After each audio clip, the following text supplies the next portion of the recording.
Maaf ya, Anda mendukung pemecah belah bangsa. Ingat Pilkada 2017. Seneng aku kalau nanggepin begini. Mas, saya nggak mendukung yang memecah belah bangsa. Dan kalau masa yang memecah belah bangsa saya dukung, lah gendeng saya.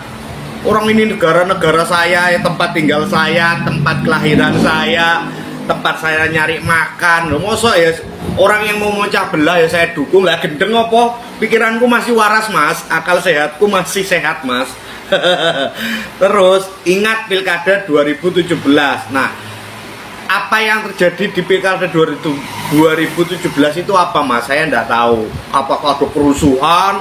Ada kayak kerusuhan 98 seperti itu? Nah, saya enggak tahu. Apa yang terjadi saya enggak tahu. Ya mas ya. Terus pertanyaan saya mohon dijawab ya mas ya. Yang memecah belah itu siapa mas? Saya nggak tahu yang memecah belah bangsa ini siapa, saya nggak tahu. Apakah itu narasi atau opini aja mas? Ya mas ya, kalau emang bener roh ini pemecah belah, nah, sebutin ya mas ya. Nah tolong dijawab di kolom komentar ya mas ya. Tolong ditanggapi ya mas. Disetik juga nggak masalah, ditulis juga nggak masalah. Nggak masalah, nanti saya tanggepin lagi.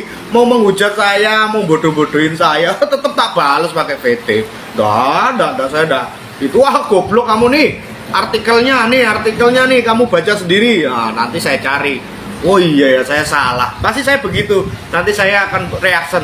Iya mas, makasih informasinya, pengetahuannya yang sampean beri ke saya. Gitu mas saya mas. Ya. Tapi tetap mas, tetap tak kasih mainan di video saya mas. Gilik. Iya. Ya lupa dia. Mas, kalau nggak tahu banyak tentang Anies nggak usah buat konten deh. Sambil ketawa.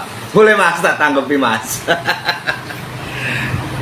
Saya lupa, yang dilupa itu apa? Saya nggak tahu. Lupa tuh lupa apa? Orang saya kalau nggak tahu ya dikasih tahu di kolom komentar, ya kan? Pilkada apa yang terjadi di Pilkada 2017 itu kan apa? Ada kerusuhan kok? Ada tembak-tembakan kah? Atau ada peperangan kah? Saya nggak tahu. Menurut saya ya adem-adem aja, nggak ada keributan, nggak ada, ya damai. Pemilihan demokrasi, beda pandangan, beda politik, ya sah-sah aja menurut saya kan gitu. Mas, kalau nggak tahu banyak tentang Anies, nggak usah buat konten. Loh, justru saya nggak tahu tentang Pak Anies, saya cari tahu, ya kan? Saya awalnya nggak bikin konten tentang Pak Anies gitu loh. Kebetulan saya tinggal di Jakarta, saya merasakan Jakarta sedikit besar saya tahu. Nah, saya cari tahu gitu loh. Kan gini ya mas ya. Kan sistemnya itu manusia itu belajar mas, belajar, cari tahu, cari pengetahuan. Gitu mas. Kalau kita nggak tahu apa-apa ya jangan diem aja. Contohnya kita mau bekerja, keahlian tertentu nih, misalkan kita menekuni bidang tertentu, masa ya kita nggak tahu kita diem aja, kan gitu analoginya mas, kan begitu. Bener nggak mas? Masa kita kalau nggak tahu diem aja, bodoh amat ya enggak, itu loh analoginya. Ya contohnya sampean nih, sampean dukung tokoh siapa, ya cari tahu gitu loh, cari tahu, banggakan kinerjanya, gitu, jangan jelek-jelekin loh. Kalau kayak gitu sampean kan kayak buat narasi. Sekarang saya tahu, saya pengen tahu loh, kenapa kok sampean benci ke Pak Anies itu, kenapa? Pak Anies kenapa? Kan gitu loh, saya juga tahu nih, saya juga pengen tahu loh, orang ini kenapa sih kok benci Pak Anies gitu kan, saya cari tahu mas. Nah, saya pahami ya dengan akal sehat saya, dengan saya berpikir secara objektif, begitu mas. Dari saya nggak tahu nih kenapa kok orang benci Pak Anies ya, saya cari tahu. Nah terus saya cari tahu tentang Pak Anies, asal usul Pak Anies, kakeknya Pak Anies, saya tahu, cari tahu mas.